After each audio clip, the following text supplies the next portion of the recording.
I get a knock at the door, and here, two guys in a suit. I'm from the FBI. The first thing I have to say is, what took you guys so long? I told them the truth. I was going to make my own IED, and I was going to set across the Islamic Center over in a bank's parking lot, and I was going to dial it in and just watch the show. Growing up, I saw a movie, and it was Rambo. Rambo was tough, respected. He had intestinal fortitude. I said, that's what I want to do. I went off and joined the Marine Corps.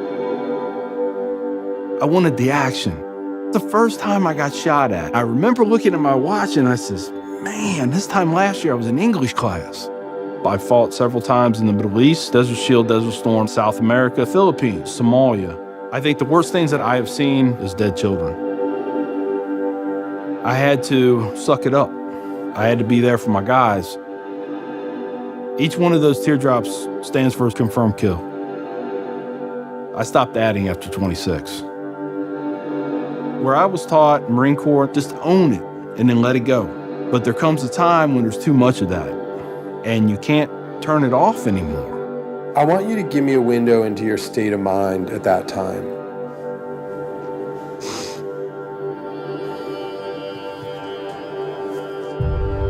One time, my wife and I went to a DSW, and I saw in the distance these two women in black burqas in my store.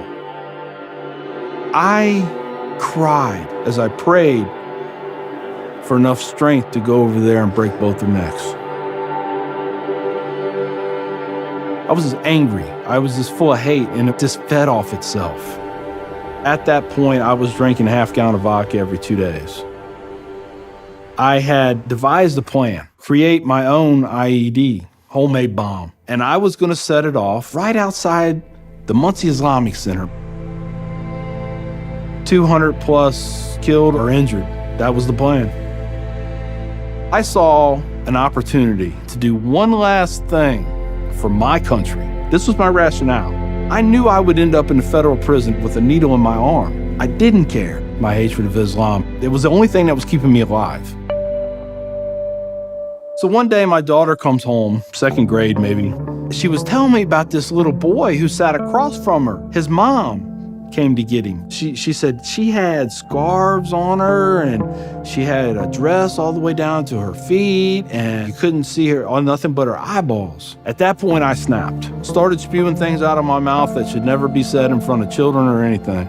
She didn't say anything. It was the look on her face. I remember my daughter looking at me like I was absolutely the craziest person on the face of the earth. She was my little buddy.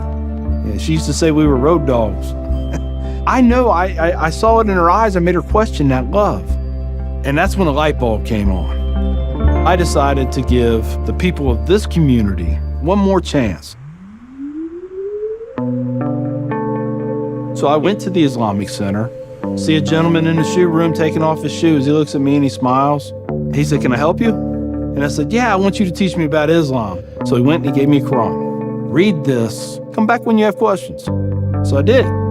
And I would see things in the book. I'd be like, there it is. I got them right there. Explain that to me. And they would. This was a kind of awakening. Long story short, 8 weeks after that first day I stepped into the Islamic Center, I became a Muslim.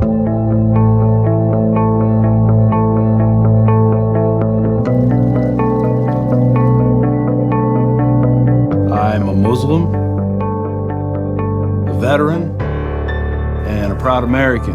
I had learned that I was completely wrong about everything that I felt. You know, Judaism had a message, Christianity had a message, Islam had a message. Funny thing is, though, it was the same message. It was about peace, and it was about love. Please join me in welcoming Mr. McKinney. My big thing is now to stop the hate. Nothing good has ever come out of hatred. I've done too many things. I've hurt a lot of people. I have to live with that. But if I can stop somebody else on the path of non-forgiveness, I won.